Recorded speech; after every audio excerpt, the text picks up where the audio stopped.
بسم اللہ الرحمن الرحیم۔ حضرت ابو ہریرہ رضی اللہ عنہ بیان کرتے ہیں کہ ہم نے رسول اللہ صلی اللہ علیہ وآلہ وسلم کے پاس شب قدر کا ذکر کیا تو آپ نے فرمایا مہینے کے کتنے دن گزر گئے ہیں؟ ہم نے عرض کیا 22 دن گزر گئے ہیں اور 8 دن باقی ہیں۔ آپ نے فرمایا نہیں بلکہ 7 دن باقی ہیں۔ صحابہ نے عرض کی نہیں بلکہ 8 دن باقی ہیں۔ آپ نے فرمایا نہیں بلکہ 7 دن باقی ہیں۔ مہینہ 29 دنوں کا بھی ہوتا ہے۔ پھر آپ نے اپنے دست مبارک سے 29 دن شمار کیے، پھر فرمایا شب قدر کو آج رات تلاش کرو۔ صحیح ابن خزیمہ حدیث نمبر 2179۔ حضرت عمر رضی اللہ عنہ بیان کرتے ہیں کہ جب رسول اللہ صلی اللہ علیہ وآلہ وسلم نے اپنی ازواج مطہرات سے 1 مہینے کی علیحدگی اختیار کی تو میں نے عرض کیا اے اللہ کے رسول، آپ بالا خانے میں 29 دن رہے ہیں، ابھی مہینہ مکمل نہیں ہوا۔ تو رسول اللہ صلی اللہ علیہ وآلہ وسلم نے فرمایا بے شک مہینہ 29 دن کا بھی ہوتا ہے۔ صحیح ابن خزیمہ حدیث نمبر 2178۔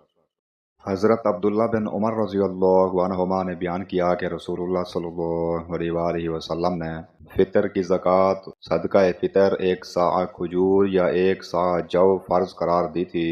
غلام، آزاد، مرد، عورت، چھوٹے اور بڑے تمام مسلمانوں پر آپ کا حکم یہ تھا کہ نماز عید کے لیے جانے سے پہلے یہ صدقہ ادا کر دیا جائے۔ صحیح بخاری حدیث نمبر 1503۔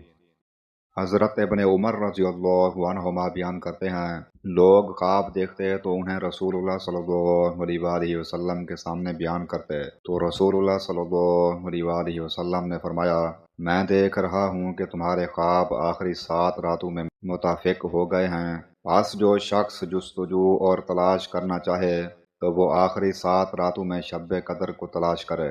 امام ابو بکر رحمۃ اللہ علیہ فرماتے ہیں اس روایت کے 2 معنی ہو سکتے ہیں۔ ایک آخری 7 راتوں میں تلاش کرنے کے بارے میں ہے جب نبی کریم صلی اللہ علیہ وآلہ وسلم کو علم ہو گیا کہ ان صحابہ کرام کے خواب اس سال آخری 7 راتوں کے بارے میں متفق ہو گئے ہیں تو آپ نے انہیں اس سال آخری 7 راتوں میں شب قدر تلاش کرنے کا حکم دے دیا۔